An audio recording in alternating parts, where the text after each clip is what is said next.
Gold, trusted gold buyers. మీరు తాకట్టు పెట్టిన బంగారాన్ని విడిపించి ఈ రోజు ఉన్న మార్కెట్ ధరకు కొనబడను. ఒకటి, ఇదంతా అమిత్ షా గారు ఒక డెడ్ లైన్ ఇచ్చారు. మార్చ్ 31 లోపల 2026 దాకా నక్సలిజాన్ని మొత్తం దేశం నుంచి తూడ్చి బయటకు వేసేస్తాను, కంప్లీట్గా ఫినిష్ చేసేస్తాను. ఆ టార్గెట్లోనే ఉన్నారు ఆయన. దీనికి కారణం చాలా ఉన్నాయి. దీనికి ఒకటి, coordinated attacks. Central government, Chhattisgarh government, Maharashtra government, Telangana government, Odisha, Andhra, కొంచెం మటుకు మధ్యప్రదేశ్. ఈ గవర్నమెంట్స్ అన్నీ కలిసి పనిచేస్తుంది. ఈసారి మీరు చూస్తుంటారు, లాస్ట్ ఒక 2 సంవత్సరాల్లో చాలా హై డిగ్రీ ఆఫ్ కోఆర్డినేషన్ ఉండే. ఒకటి, చాలా మటుకు యంగ్ ఐపీఎస్ ఆఫీసర్స్ని తీసుకొచ్చారు అమిత్ షా గారు, డైరెక్ట్లీ వాళ్ళ హోమ్ మినిస్ట్రీకి రిపోర్ట్ చేసేలాగా. Highly trained, of course commando units ఉన్నారు, మన దగ్గర గ్రే హౌండ్స్ ఉంది, వాళ్ళ వైపు కోబ్రా ఉంది, మహారాష్ట్ర వైపు మిగతా వాళ్ళ కమాండో ఫోర్సెస్ ఉన్నాయి.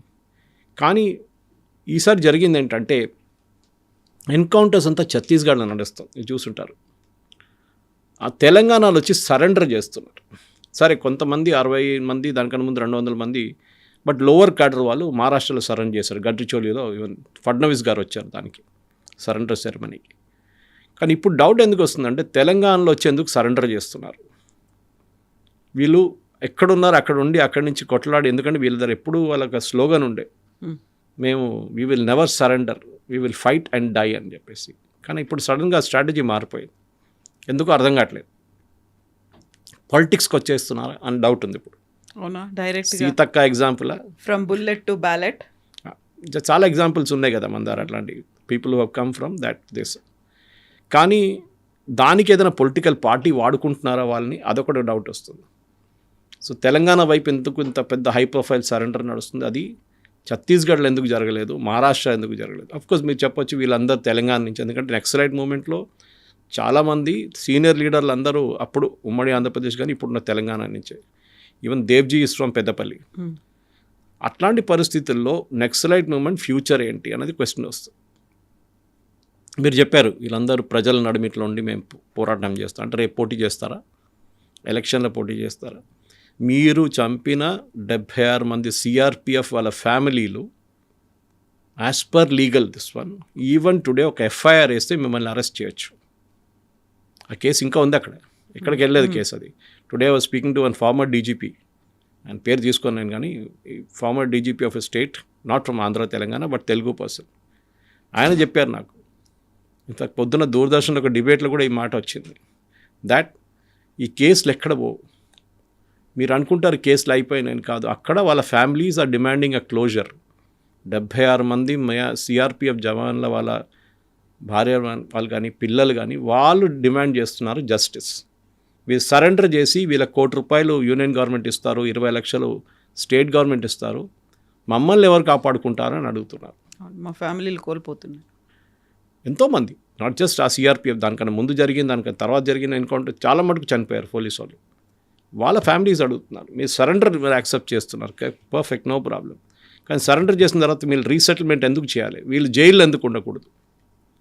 సో ఒక డైలమా ఇప్పుడు రాబోతుంది చూడండి. నెక్స్ట్ 1 వీక్, 10 డేస్, 1 మంత్లో ఏం జరగబోతుంది? ఎందుకంటే మన వైపు జరిగిన సీనియర్ పోలీస్ ఆఫీసర్స్ హత్యలంతా చాలా మటుకు అంత సీరియస్గా తీసుకోలేదు వీళ్ళు, ఎక్కడ ఎఫ్ఐఆర్ వైపు వెళ్ళలేదు. ఒకటి వ్యాస్ గారి మర్డర్ లాల్ బహదూర్ స్టేడియంలో జరిగింది, ఉమేష్ చంద్ర హత్య జరిగింది. కానీ దానికి వాళ్ళ ఫ్యామిలీ అడగడమో లేకుంటే వాళ్ళ ఫ్యామిలీ జస్టిస్ చేయడం. కానీ ఇప్పుడు ఇవాళ పొద్దున్న నుంచి వినబడుతుంది, సిఆర్పిఎఫ్ వాళ్ళ ఫ్యామిలీస్ డిమాండ్ చేస్తున్నారు, వీళ్ళని సరెండర్ చేసి మీరు విఐపీ లాగా చూసుకుంటున్నారు, వాళ్ళ వైపు ఎందుకు చర్యలు తీసుకుంటలేరు అని. సరే, ఈ నక్సలిజం మూమెంట్ మనకు అందరికి తెలిసిందే, that it started in Telangana. చాలా మటుకు ఇక్కడి నుంచే మొదలైంది. నేను చదివింది ఉస్మానియా యూనివర్సిటీలో, స్కూల్లో చదివాను, ఉస్మానియా యూనివర్సిటీ స్కూల్ కూడా ఉంది, మోడల్ హై స్కూల్, అక్కడ చదివాను. ఆ టైంలో it was at its peak Naxalism movement. అప్పుడే పీడిఎస్యు, ఆర్ఎస్యు వీళ్ళందరూ ఉన్నారు. నేను కాలేజ్ లెవెల్కి వచ్చినప్పుడు వాళ్ళు రిక్రూటర్స్, వాళ్ళు technical recruiters for Naxal movement. చాలా మటుకు ఇట్లాంటి నక్సలిజం లీడర్స్, టాప్ లీడర్స్ అంతా తెలంగాణలో ఇంజనీరింగ్ కాలేజ్ చదువుకోవచ్చిన వాళ్ళు. కవిత గారు వాళ్ళ ఫిలాసఫీ మారిపోయింది.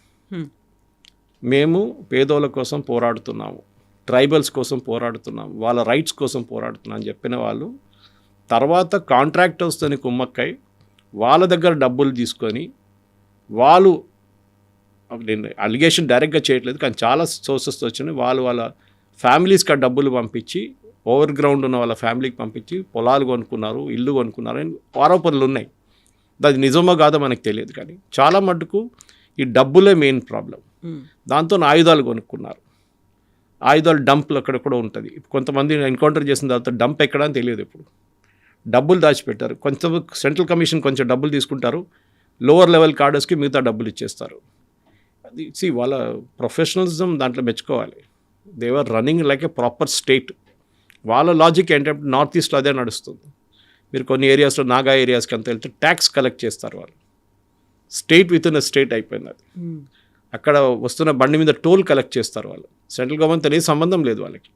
కానీ వాళ్ళు ఏమంటారంటే మా ఉద్యమం నడిపించాలంటే డబ్బులు కావాలి, డబ్బులు కావాలంటే ఇట్లాంటి పనులు చేయాల్సి వస్తుంది అనమాట. సో నెక్సలిజం ఇక్కడ జరిగింది ఏంటంటే ఐ థింక్ 2-3 మెయిన్ రీజన్. ఒకటి సోను సరెండర్ ఒకటి ఉండే, that was a turning point. ఎందుకంటే స్ట్రాటజిక్ లెవెల్లో మీరు అక్కడ ఏం నడుస్తుంది అనేది, సెంట్రల్ కమిటీలో పాలిట్ బ్యూరోలో ఏం నడుస్తుంది చాలా మటుకు గవర్నమెంట్కి పోలీస్కి అక్కడి నుంచి చాలా మటుకు క్లారిటీ వచ్చింది. దాని తర్వాత చూడండి మిగతా అందరూ సరెండర్ చేసుకుంటూ వస్తున్నారు. వీళ్ళందరూ సోను సరెండర్ చేసిన టైంలో ఆయన్ని మీరు వ్యతిరేకంగా చాలా మటుకు ఆరోపణలు చేశారు, మీరు అమ్ముడు పోయారు అది ఇది అని చెప్పేసి. కానీ స్ట్రాటజిక్గా మిస్టేక్ ఎక్కడో జరిగింది మిలిటరీ టర్మ్స్లో. అది గెరిలా వార్ఫేర్ నుంచి ఒక మొబైల్ వార్ఫేర్కి వచ్చిన తప్పు అని చెప్తున్నారు ఇప్పుడు. దాని గురించి కొంచెం మీడియా రిపోర్ట్స్ కూడా వచ్చినాయి. ఏంటి గెరిలా వార్ఫేర్? మనకందరూ తెలిసే మావో చెప్పారు ఒక టైంలో, power flows in the barrel of the gun. కానీ దానికి ఇంకో స్టేట్మెంట్ కూడా ఉంది దాని తర్వాత, ఆ గన్ కంట్రోల్ చేసేది గవర్నమెంట్ ఉండాలని చెప్పి అదొకటి ఉంటుంది. ఎవరి చేతిలో పడితే వాళ్ళ చేతిలో ఉండొద్దు అని చెప్పి. సో నక్సలిజం అనేది మన ఇప్పుడు గెరిలా వార్ఫేర్ తీసుకుంటే బెస్ట్ ఎగ్జాంపుల్ ఇస్ వియట్నాం. ఎంత పెద్ద ఒక యుఎస్ ఆర్మీని చిన్న వణికించిందంట. అండ్ అది ఇట్ ఇస్ అమేజింగ్ థింగ్, దాంట్లో డౌట్ లేదు దాంట్లో. ఎందుకంటే కమిటెడ్ ఫోర్స్ అంటే వాళ్ళు చేయొచ్చు, వాళ్ళు అట్లాంటి ఏమైనా చేయొచ్చు. కానీ మనం చూడాల్సిందంటే why Sukma, why Bijapur, why Kanker, why Gadchiroli, ఎందుకని మనం ఆలోచించాలి. ఎందుకంటే ఈ ఏరియాస్ అంతా ఒకటి ట్రైబల్, నెక్స్ట్ పవర్టీ డ్రివన్. మనకు ఇండిపెండెన్స్ వచ్చినప్పటి నుంచి మనం ఇట్లాంటి ఏరియాస్ని కంప్లీట్గా నెగ్లెక్ట్ చేసాం, దాంట్లో డౌట్ లేదు. ఒక అబ్బాయినో అమ్మాయినో నక్సలిజంలో తీసుకోవాలంటే చాలా ఈజీ. ఇంజనీరింగ్ చేసినావు అంటే మంచిది, ఇంకా వాడి దగ్గర వెళ్ళి చెప్తాను నీకేముంది, నీ దగ్గర ఏముంది, నువ్వు చదువుకున్నా, ఉద్యోగం వచ్చిందా, రాలేదు కదా. అక్కడ చూడు పక్కన కాంట్రాక్టర్ చూడు 5 అంతస్తుల బిల్డింగ్ కట్టుకున్నాడు, 10 కార్లు ఉన్నాయి, ఇంతమంది పనులు ఉన్నారు ఇంట్లో, కోట్లు ఉన్నాడు, ఫారిన్ హాలిడేస్కి వెళ్తారు. నువ్వేం చేసావు, నీకేం వచ్చింది? దెన్ న్యాచురల్లీ ఆ బ్రెయిన్ వాష్ చేసి తీసుకెళ్ళిపోతారు. కానీ వీళ్ళు చూడండి 30-40 సంవత్సరాలు అడవిలో ఉన్నారు వీళ్ళు. ప్రతిరోజు 12 కిలోమీటర్ 14 కిలోమీటర్లు నడుస్తారు. So life is not easy ఆ టైంలో కూడా. కానీ వీళ్ళది ఏం జరిగిందంటే కవిత గారు over a period of time ఈ స్ట్రాటజీ మార్చిన దాంట్లోనే మేజర్ తప్పు వచ్చింది వీళ్ళకి. ఎస్పెషలీ లాస్ట్ 10 సంవత్సరాలు మీరు చూసుంటారు. ఏ టైంలో కొండపల్లి సీతారామయ్య గారి పీడబ్ల్యూజీ నుంచి తీసుకొచ్చి దాంట్లో సిపిఐ మావోయిస్ట్ కలిసి అందరు చేసిన దాని ప్రకారం కూడా అక్కడి నుంచి ఒక చేంజ్ ఆఫ్ స్ట్రాటజీ వచ్చింది వీళ్ళ దాంట్లో. చాలా మటుకు సక్సీడ్ అయ్యారు వీళ్ళు. అంటే మీరు ప్రతి ఊరికి వెళ్తే అక్కడ ఉన్న ట్రైబల్స్ వీళ్ళ గురించి పోలీసు వాళ్ళు ఎంత ప్రశ్నించినా కానీ వాళ్ళు మాట్లాడరు. పోలీసు వాళ్ళు భయపడుతుండే ఒక ఏరియాలో ఎంటర్ కావడానికి. లిబరేటెడ్ ఏరియాస్ అని స్టేట్మెంట్ కూడా ఇచ్చారు వాళ్ళు సిపి. ఈ ఏరియాస్ అన్ని దండకారణ్య బెల్ట్లో చాలా మటుకు లిబరేటెడ్ ఏరియాస్ ఉందని చెప్పేసి. కానీ ఏం చూసాను 160 డిస్టర్బ్ డిస్ట్రిక్ట్స్ నుంచి ఇప్పుడు 6కి తగ్గింది. ఇప్పుడు 6 కూడా 4 అయిపోతుంది. ఇంకా బహుశా మార్చ్ 31 లోపల that will also be declared free. ఎందుకంటే ఇవాళ ఒక స్టేట్మెంట్ వచ్చింది, ఛత్తీస్గఢ్లో 14 మంది నక్సలైట్ సరెండర్ కాబోతున్నారు. దాంట్లో ఒకరు తెలంగాణ నుంచి, మిగతా 13 మంది ఛత్తీస్గఢ్ నుంచి. అంటే చాలు ఛత్తీస్గఢ్ హోమ్ మినిస్టర్కి అపీల్ చేశారు, మమ్మల్ని ఎన్కౌంటర్ చేయకండి, మేము రేడియోలో మాకు అప్రూవల్ ఇచ్చేసేయండి మీరు, మేము వచ్చి సరెండర్ చేసేస్తామని చెప్పి. సో చూడండి ప్రతి జిల్లాలో ఇప్పుడు I think this only 1 guy missing now. బిస్రీ అని ఉన్నారు, ఈజ్ మిస్సింగ్. జార్ఖండ్లో ఎక్కడ ఉన్నారు, వాళ్ళని కూడా ఆయన కూడా వేసుకుంటారు పోలీసు వాళ్ళు. Definite that is also sure. కానీ మనకు సోషల్ ప్రాబ్లంగా చూస్తే సరే మీరు ఇప్పుడు డెవలప్మెంట్ తీసుకొచ్చారు. సుక్మాకి 70 సంవత్సరాల తర్వాత ఒక బస్సు వచ్చింది, స్కూల్ కడుతున్నారు, హాస్పిటల్ కడుతున్నారు, రోడ్లు వేస్తున్నారు, మొబైల్ టవర్స్ కనెక్ట్ చేస్తున్నారు. ఇదంతా డెవలప్మెంట్. అంతకుముందు వరకు అది జనతన సర్కార్ అని వాళ్ళే రన్ చేసుకుంటూ ఉండేవాళ్ళు. వాళ్ళకి మొబైల్ టవర్స్ రావద్దన్నారు. ఎందుకు వస్తే మళ్ళీ వాళ్ళ మీదే దాడి జరుగుతుంది, కమ్యూనికేట్ చేయడానికి చాలా పెద్ద ప్రాబ్లం ఉంటుంది.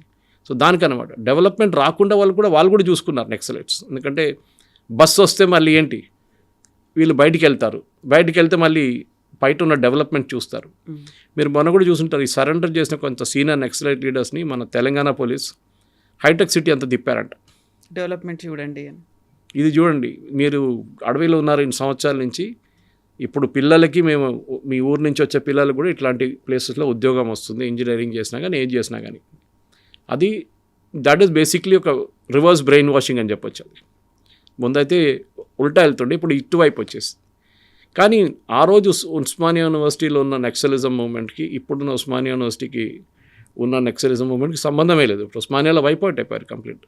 ఒక టైంలో నల్లమలకి వెళ్ళాలంటే భయపడుతుండే, అక్కడ బ్లూ టార్పోలిన్ వేసుకొని ఎవరైనా ఉంటే పోలీసు వాళ్ళకి డౌట్ వస్తుంది అప్పుడు ఇమీడియట్గా నక్సలైట్స్ వచ్చేసారని. ఆయన ఈ పీస్ టాక్స్ అని పెట్టిన దానికి చాలా క్లియర్గా that is a strategic blunder. ఎందుకంటే రీగ్రూప్ చేసుకున్నారు ఇమీడియట్గా. ఆ రోజు ఆ 10-15 రోజులు ఒక నెల పాటు సీజ్ ఫైర్ పెట్టింది తప్పు. తర్వాత తెలిసింది ఆయనకు కూడా, but it's too late by then. కానీ ఇప్పుడు జరిగింది, అమిత్ షా గారు ఇచ్చిన డెడ్ లైన్ చూడండి, ఎంత స్పెసిఫిక్గా కొడుతున్నారు వీళ్ళని. So that even senior leaders, central committee members కూడా సరెండర్ చేస్తున్నారు ఇప్పుడు.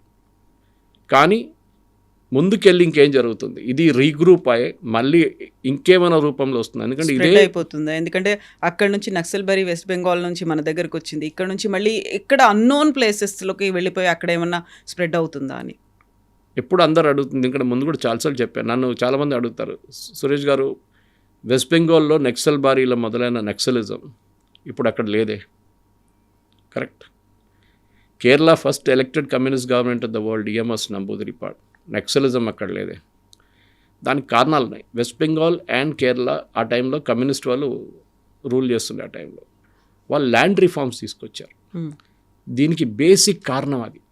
అక్కడి నుంచి మొదలవుతుంది అన్ని ప్రాబ్లమ్స్. ఒక్కడికి 100 ఏకర్లు 200 ఏకర్లు ఉంటుంది, ఈ పేదోనికి 1 ఏకర్ కూడా ఉండదు. వాళ్ళు ఎట్లా జీవితం ఎట్లా నడిపించుకుంటారు. సరే భూదాన్ మూమెంట్ తీసుకొచ్చారు, ఆచార్య వినోబ్ భావే అదంతా చేశారు బాగానే, కానీ అది ఒక లిమిట్ నుంచి బయటకు వెళ్ళలేదు. అది ఉన్న భూదాన్ ల్యాండ్లో కొట్టేశారు మన వాళ్ళు ఇక్కడ హైదరాబాద్ పక్కన. ఈ పరిస్థితుల్లో land reforms was the crucial factor కేరళలో. వెస్ట్ బెంగాల్లో కూడా Jyoti Basu government bought in land reforms. దాంతో నక్సలిజం మొత్తం అక్కడి నుంచి అవుట్ అయిపోయింది. వాళ్ళ మెయిన్ ప్లాంక్ ఏముండంటే డెవలప్మెంట్ లేదు. మీరు చూడండి, మీకు పొలాలు లేవు, ఒకడికి 100 ఏకర్లు, మీకు 1 ఏకర్ కూడా లేదు. So what you me life ఏంటని చెప్పేసి. కానీ ఇప్పుడు వచ్చిన ఆ రొమాంటిసిజం ఉంది చూడండి, నక్సలిజంది ఒక టైంలో ఉండే. ఓకే, ఆ షేగవర్ ఆ టీషర్ట్ వేసుకోవడమా, లేకుంటే మావో పోస్టర్లు పెట్టడం, ఇదంతా పోయింది. ఇప్పుడు now it's a question of survival. So వీళ్ళకు కూడా అర్థమైపోయింది, మేము ఉంటే అడవిలో ఎక్కువ రోజులు ఉండాలి. ఎందుకంటే మీరు ఒక సెంట్రల్ కమిటీ మెంబర్ని అప్రోచ్ కావాలంటే ఆ టైంలో నాకు గుర్తుంది, చాలామంది జర్నలిస్ట్ ఇంటర్వ్యూ చేయడానికి వెళ్తుండే వీళ్ళని. వాళ్ళని ఒక ప్లేస్కి తీసుకెళ్ళి అక్కడి నుంచి మొత్తం కట్టేసి కళ్ళని కట్టేసి అదే 15-20 కిలోమీటర్ 30 కిలోమీటర్ నడిపించి 2 బండ్లు 3 బండ్లు చేంజ్ చేసి లాస్ట్ కలుస్తారు వీళ్ళని. కానీ సెంట్రల్ కమిటీ మెంబర్స్ కూడా ఇప్పుడు 15, 50 నుంచి 22 నుంచి 4 వచ్చేసారు. ఈ 4 కూడా వేసుకుంటారు కొన్ని రోజుల్లో. వాళ్ళు కూడా సరెండర్ అవుతారు మోస్ట్లీ. కాకపోతే వాళ్ళని ఎన్కౌంటర్ చేసేస్తారు. ఫ్యూచర్ ఏంటి మీరు అడిగిన ప్రశ్న అదే. ఎగ్జాక్ట్లీ. ఇప్పుడు సరెండర్ అవుతారు లేకపోతే ఎన్కౌంటర్ చేస్తారు అంటే బెదిరించి మరి భయపెట్టి, లేదు మీరు సరెండర్ కాకపోతే మీ ప్రాణాలు తీస్తాము అంత డైరెక్ట్గా చెప్పడం. ఇప్పటిదాకా మనకు మానవ హక్కులు ఇలాంటి పౌర హక్కులు అనేవి ఉన్నాయి కదా, అలా ఎలా చేస్తారు? వాళ్ళు కూడా they are fighting for a reason. వాళ్ళు ఇంతకాలం చేస్తూ వచ్చారు కదా, మీకెందుకు ఇంత రాజ్యం ఇంత అహంకారంతో ఎందుకు చేస్తోంది అనేది. అది 2 పర్స్పెక్టివ్స్ ఉంది కవిత గారు. మనం ఫిలాసాఫికలీ ఆలోచిస్తున్నాం, ఒకటి స్ట్రాటజికలీ ఆలోచిస్తున్నాం. There is a state which is Indian government, ఇక్కడ నక్సలిజం, నడిమిట ప్రజలు. వీళ్ళ కోసం ఏంటంటే వీళ్ళు ఫైట్ చేస్తున్న ఈ ట్రైబల్స్ కోసం, ఒక పోర్షన్ వాళ్ళ కోసం. మీకు సౌకర్యాలు గవర్నమెంట్ కల్పిస్తలేదు, మిమ్మల్ని చూసుకుంటలేరు. అండ్ అక్కడ ఉన్నటువంటి ప్రకృతిని ధ్వంసం చేస్తున్నారు. మీరు డెవలప్మెంట్ మైనింగ్ చేస్తున్నారని. సరే, మన అరకు వైపు ఉండొచ్చు, ఒరిస్సా వైపు ఉండొచ్చు, జార్ఖండ్ వైపు ఉండొచ్చు మైనింగ్. కరెక్ట్, వాళ్ళు to a certain extent correct. కానీ దాంట్లో సెక్యూరిటీ ఫోర్స్ని చంపడం ఎందుకండి? Because security forces represent the state. మనం మళ్ళీ ఆ సిఆర్పిఎఫ్ ఇన్సిడెంట్ గురించి మాట్లాడుతున్నాం. అదే రోజు చంపిన రోజు నెక్స్ట్ డే జేఎన్యూలో పండుగ చేసుకున్నారు అక్కడున్న నక్సలైట్స్. ఏది 76 మంది చనిపోయిన దాన్ని సెలబ్రేట్ చేసుకున్నారు. పెద్ద చాలా మంది కోపం వచ్చిందని, డెఫినెట్గా కోపం వస్తుంది. తో పోలీస్ వైపు నుంచి చూస్తే వాళ్ళు స్టేట్ని రిప్రజెంట్ చేస్తున్నారు. వాళ్ళకి లా అండ్ ఆర్డర్ని మెయింటైన్ చేయాల్సి వస్తుంది వాళ్ళ దాంట్లో కూడా సీనియర్, నేను చెప్పాను కదా, వ్యాస్ గారు కానీ ఉమేష్ చంద్ర వీళ్ళందరూ చనిపోయారు, చాలామంది చనిపోయారు అట్లా ఎస్పీలు చాలా మటుకు. ఈవెన్ లీడర్స్, పొలిటికల్ లీడర్స్, మన ఫార్మర్ స్పీకర్ అండ్ యంగ్స్టర్ చంపేశారు ఆయన్ని. అట్లాంటి చాలామంది ఉన్నారు. ఈవెన్ మన మాధవరెడ్డి గారు ఆలమన టీం ఆయన సో దట్ ఎంటైర్ థింగ్ ఒక స్టేట్ వర్సెస్ నక్సలైట్స్ అని వచ్చేసింది. అది క్లాస్ ఎనిమీ, వీళ్ళ కాన్సెప్ట్ అదే కదా. మీరు వాళ్ళ థియరీ క్లాస్కి వెళ్తే ఇదే నేర్పిస్తారు, క్లాస్ ఎనిమీ బూర్జువా, వాని చంపాలి అంతే. So that is represented by security forces. So మన వైపు నుంచి సెక్యూరిటీ ఫోర్సెస్కి ఫ్రీ హ్యాండ్ ఇవ్వలేదు చాలా సంవత్సరాల నుంచి. కంప్లీట్ మధ్యప్రదేశ్ కాంగ్రెస్ పార్టీని వైపౌట్ చేశారు వీళ్ళు, విద్యాచరణ్ శుక్లాతో సహా. అప్పుడు ఎందుకు చేయలేదు కాంగ్రెస్ వాళ్ళు? మన్మోహన్ సింగ్ గవర్నమెంట్లో మన్మోహన్ సింగే చెప్పారు the biggest threat, internal threat is Naxalites. కానీ మీరు ఎందుకు ఏం చేయలేదు ఆ టైంలో? ఎందుకంటే వీళ్ళకి భయం ఉండే. ఒకటి, చేస్తే మా రిప్రజెంటేటివ్స్ మీద దాడి చేస్తారా, మా కాంగ్రెస్ లీడర్ను ఉండనిస్తారా, చాలా కాంట్రవర్సీస్ ఉన్నాయి దాంట్లో. కానీ అమిత్ షా గారు ఒక డిసిషన్ తీసుకున్నారు, yes we are going to finish it up once for all. అది వాళ్ళ స్ట్రాటజిక్ డైరెక్షన్ ఉండొచ్చు. బీజేపీకి నక్సలైట్స్కి ఎప్పుడు ఒక రిలేషన్షిప్ లేకుండే. చాలా మటుకు ఇక్కడ కాంగ్రెస్ వాళ్ళు చేసుకున్నారు, కానీ అక్కడ అది లేకుండా సరెండర్ పాలసీ ఉంది ఇప్పుడు కూడా తెలంగాణలో. బీజేపీ వచ్చిన తర్వాత ఈ గివ్ ఎ ఫ్రీ హ్యాండ్. నేను చెప్పినట్లు ఒక యంగ్ ఐపీఎస్ ఆఫీసర్స్ తీసుకొచ్చారు, టార్గెట్ ఇచ్చేశారు, you have to do it, మీకు ఏం కావాలంటే చెప్పండి ఇస్తాను. ఎందుకంటే ఈ నక్సలిజంని కొట్టడానికి 2 ఆయుధాలు ఉన్నాయి మెయిన్గా. ఒకటి human intelligence, next technical intelligence. Human intelligence అంటే ఏం లేదు, డబ్బులు విపరీతంగా ఖర్చు పెట్టి అక్కడున్న ఎవరెవరు వీళ్ళతో తోడున్నారో వాళ్ళని కొనుక్కోవడం. ఒకసారి వాళ్ళ దగ్గర నుంచి ఇన్ఫర్మేషన్ వస్తే ఎన్కౌంటర్ చేయడం. ఎన్కౌంటర్ చేయగానే మన వరవరరావు గారు, హరగోపాల్ గారి వాళ్ళు వెళ్తారు, అక్కడ వెళ్ళి ప్రొటెస్ట్ చేస్తారు, హైకోర్టుకి వెళ్తారు, పోస్ట్మార్టం చెప్పమంటారు. ఒక వారం తర్వాత అందరు మర్చిపోతారు. ఇదే ఒక సైకిల్ రిపీట్ అవుతుంది. కానీ ఈ సైకిల్ ఎక్కడో ఒక ప్లేస్లో బ్రేక్ చేయాలంటే ఆ తప్పు జరిగింది సెంట్రల్ మిలిటరీ కమిషన్ది, shifting from guerrilla warfare to open warfare. Open వార్ఫేర్లో న్యాచురల్లీ మీరు ఎక్స్పోజ్ అయిపోతారు, న్యాచురలీగా. అన్లెస్ మీరు థిక్ అని అడవి లోపల ఉంటేనే మీకు అడ్వాంటేజ్ ఉంటుంది. కానీ మీరు ఒక రోడ్ పక్కన ఉన్న దాని నుంచి మీరు ఫైరింగ్ చేస్తారు, అదే జరుగుతుంది కదా మోస్ట్లీ. మైండ్ బ్లాస్ట్ చేసిన తర్వాత ఫైరింగ్ ఉంటుంది. కానీ ఆ స్ట్రాటజీ తీసుకొచ్చిన తప్పని వీళ్ళ పాలిట్ బ్యూరో అడ్మిట్ చేశారు. మళ్ళీ 2024లో మేము తిరిగి గరిలాకి అనగానే ఇట్స్ టూ లేట్, అయిపోయింది, ఫినిష్, మ్యాటర్ ఎండ్స్. సెకండ్ ఏంటంటే కవిత గారు, గ్రౌండ్ లెవెల్ రిక్రూట్మెంట్ లేదు. ఫస్ట్ మీరు ఒక సెంట్రల్ కమిటీ మెంబర్ని అప్రోచ్ కావాలంటే 3 సర్కిల్స్ ఉంటాయి వాళ్ళకి. ఒక సర్కిల్ బాడీ గార్డ్స్, దాని తర్వాత అవుటర్ లేయర్, అవుటర్ డిఫెన్స్, అక్కడి నుంచి 2 కిలోమీటర్ల దూరం వెళ్తే నెక్స్ట్ 1, దాని తర్వాత నెక్స్ట్ 1. కానీ ఇప్పుడు ఈ లాస్ట్కి లేదు, నడిమిట్లో కూడా లేదు. ఇప్పుడు చూడు, మన సరెండర్ చేస్తున్న 24 మందితో సరెండర్ చేస్తున్నారు, విచ్ ఇస్ నథింగ్. అంత సీనియర్ లెవెల్లో ఉన్న మనుషులు ఎక్కడ పోయారు వీళ్ళందరూ? చాలామంది సరెండర్ చేశారు. మీరు చూడండి, బస్తర్ వైపు కానీ గద్దిర్చోలి వైపు 600 మంది సరెండర్ చేశారు. వీళ్ళందరూ లోవర్ లెవెల్ కార్డర్స్, ట్రైబల్ ఏరియా నుంచి ట్రైబల్స్ని తీసుకుంటారు వీళ్ళు. వాళ్ళకి మోటివేషన్ లేదు, ఇప్పుడు డబ్బులు రావట్లేదు, వాళ్ళ బతుకు డేంజర్. వాళ్ళు చూస్తున్నారు ఎన్కౌంటర్ చనిపోతే మాకేమొస్తుందని. డబ్బులు రావట్లేదు అనుకున్నప్పుడు ఇప్పుడు దేవ్జీ కంటే ముందు సరెండర్ అయినటువంటి టాప్ లీడర్స్ చెప్పిన మాట, కిలోల కొద్దీ మేము బంగారం వాళ్ళకే ఇచ్చేసాము, ఆ తర్వాత కోట్ల డబ్బు కూడా ఉంది, వాటిని రిటర్న్ చేసే మేము సరెండర్ అవ్వడానికి వచ్చామని. అంత డబ్బు, అంత బంగారం ఇప్పుడైతే వాళ్ళతో పాటుగా వస్తున్నప్పుడు వాళ్ళ టీంను తీసుకొస్తున్నారు, కొన్ని మారణాయుధాలని పట్టుకొస్తున్నారు. దెన్ వాట్ అబౌట్ ఆ డంపింగ్, అవన్నీ ఏం చేస్తారు, ఎక్కడ ఉంటాయి? Big question. ఎందుకంటే చాలా మటుకు ఆరోపణలు ఎక్కడి నుంచి వచ్చింది చెప్పాను చూడండి. నేను ఈ మిస్యూజ్ ఆఫ్ మనీ గురించి కూడా వీళ్ళ నడిమిట్లో ఒక పెద్ద ప్రాబ్లం ఉండే. ఎందుకంటే వీళ్ళకు ఒక డిసిప్లిన్ ఉండే, మీరు ఏదైనా మెచ్చుకోవాలి, డిసిప్లిన్ ఉంది వాళ్ళ దాంట్లో. సో డిసిప్లిన్ని వైలేట్ చేసినప్పుడే ప్రాబ్లమ్స్ అంతా వస్తుంది. In fact I think Sonu surrender చేసినప్పుడు వెపన్స్ అక్కడ పెట్టేసి వెళ్ళిపోమని చెప్పారు. Don't take the weapons with you అని చెప్పారు సరెండర్ టైంలో. యూజువల్లీ వీళ్ళు వెపన్స్తోనే సరెండర్ చేస్తారు. కానీ ఇప్పుడు జరిగిన సరెండర్లు చూడండి, చాలా మటుకు లోవర్ లెవెల్ క్యాడర్స్ దగ్గర వెపన్స్ ఉంటుంది, వాళ్ళ దగ్గర senior committee, central committee members weapons carry చేయరు యూజువల్లీ. కానీ మీరు అడిగిన ప్రశ్నకి ఆ బంగారం ఎక్కడ పోయిందంటే ఇప్పుడు కూడా $1 బిలియన్ క్వశ్చన్. డంప్స్ ఎక్కడ ఉంది అది తెలియదు ఇప్పుడు. చాలా మటుకు డంప్స్ ఎన్కౌంటర్ అయిన తర్వాత ఎన్కౌంటర్ అయిన మనిషికి వానితో వెళ్ళిపోయింది అనమాట డంప్స్ అంతా. వాళ్ళ నాలెడ్జ్లో ఉండే ఎక్కడ ఉందనేది.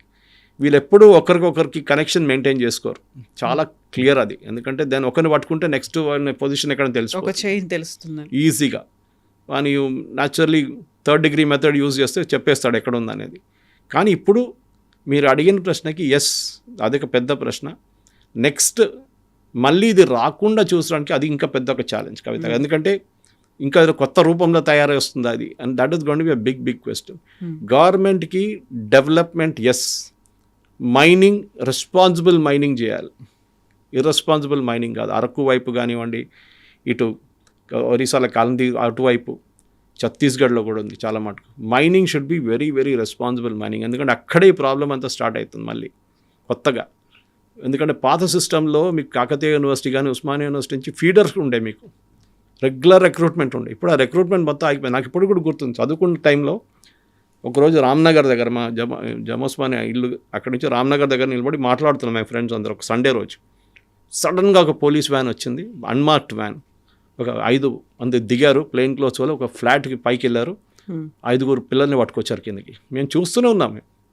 ఏం జరిగిందంటే మాకు కూడా surprise, with in matter of seconds ఇదంతా జరిగింది. తర్వాత తెలిసిందంటే దేవర్ కొరియర్స్. వీళ్ళు ఏం చేస్తారు, కాలేజ్ పిల్లల్ని వాడుకుంటారు నెక్సలైట్స్. వీళ్ళు ఎక్కడి నుంచి మెసేజ్ ఇంకో ప్లేస్కి పంపించడానికి న్యాచురల్లీ వాళ్ళని వాడుకుంటారు. ఆ చైన్ మీరు బ్రేక్ చేశారనుకోండి, then you will get to know who is where అనేది. అది ఉండేది మనకు, అది కూడా పోయిన తర్వాత. సో వీళ్ళది ఏంటంటే గ్రౌండ్ లెవెల్ నుంచి మొత్తం సపోర్ట్ పోయింది వీళ్ళది. ఇంకోటి ఈ సెక్యూరిటీ ఫోర్స్ని చెప్పడం, ఈవెన్ ట్రైబల్స్ని చెప్పారు చాలామంది చంపారు. లాజిక్ ఏంటంటే వాళ్ళు పోలీస్ ఇన్ఫార్మర్స్ అయిపోయారు, అది ఇదని చెప్పి వాళ్ళని చంపారు.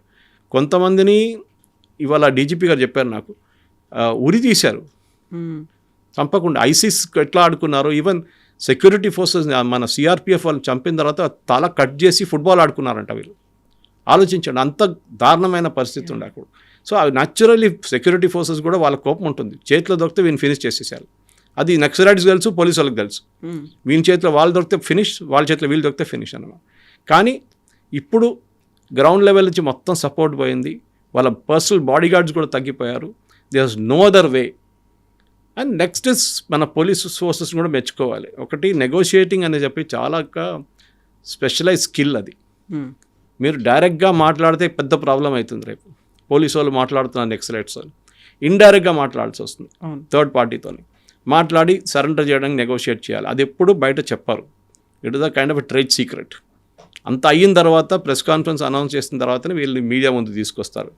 ఫస్ట్ 2-3 రోజులు డీబ్రీఫింగ్ ఉంటుంది, ఐబీ వాళ్ళు ఉంటారు, ఐబీ వాళ్ళు ఇంటర్వ్యూ చేస్తారు, ఎక్కడ ఏంటి ఎంతమంది ఉన్నారు మొత్తం డీటెయిల్స్ కంప్లీట్గా అడిగిన తర్వాతనే, డీబ్రీఫింగ్ అయిన తర్వాతనే వీళ్ళని మీడియా ముందు తీసుకొస్తారు.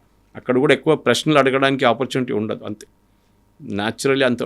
కానీ ఇప్పుడు జరిగిన ఈ మార్పుల్లో అమిత్ షా గారు విల్ క్లెయిమ్ అ విక్టరీ, అంటే డౌట్ లేదు.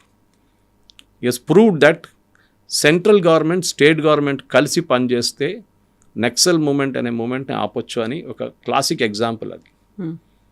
దీనికన్నా ముందున్న గవర్నమెంట్స్ ఎందుకు చేయలేదు అనేది, అది రమణ్ సింగ్ గవర్నమెంట్ ఛత్తీస్గఢ్లో ఉండొచ్చు, అప్పుడు బీజేపీ, దాని తర్వాత భూపేష్ బఘెల్ గవర్నమెంట్ కాంగ్రెస్ది, ఇప్పుడున్న గవర్నమెంట్, ముగ్గురు పనిచేశారు. కానీ భూపేష్ బఘెల్ గవర్నమెంట్ కొంచెం వీక్ అయిపోయారు నడిపేట్లు, అక్కడే ప్రాబ్లం వచ్చింది.